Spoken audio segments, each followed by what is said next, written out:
coder and the colleague, Rohan, was sitting in the office cafe, staring blankly at his laptop screen. The deadline for his big presentation was in 2 hours, and his slides were still a mess. His code had failed, the client data had vanished somewhere in a corrupt folder, and his mind was slowly melting into panic. Across the room sat Meera, a quiet analyst who rarely spoke in meetings but always seemed to know how to fix things.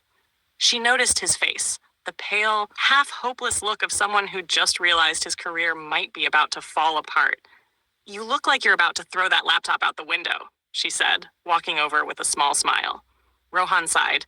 "Might be easier than fixing this. I messed up the entire data set. The backup's gone. I'm dead." Meera thought for a second, pulled up a chair, and said, "Let me take a look."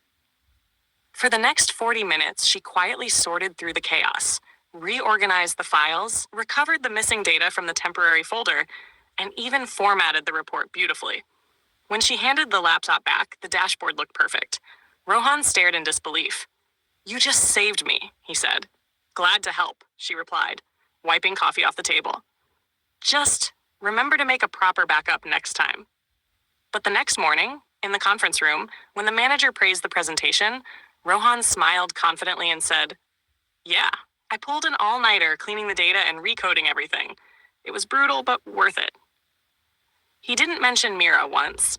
She sat in the corner, expression unreadable, while others clapped for him. After the meeting, he went to her desk and said lightly, "Hey, thanks again. By the way, could you handle the QA for the next project too? You're good at this stuff."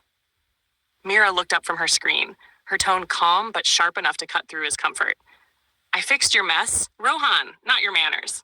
Then she turned back to her monitor, leaving him standing there, his confidence suddenly hollow. That evening, as Rohan scrolled through congratulatory emails, he felt a strange unease settle in, the kind that even success couldn't silence. Moral: some people forget those who help them once they're out of trouble, but ingratitude is just another kind of failure, the one that never shows up on reports but ruins reputations all the same.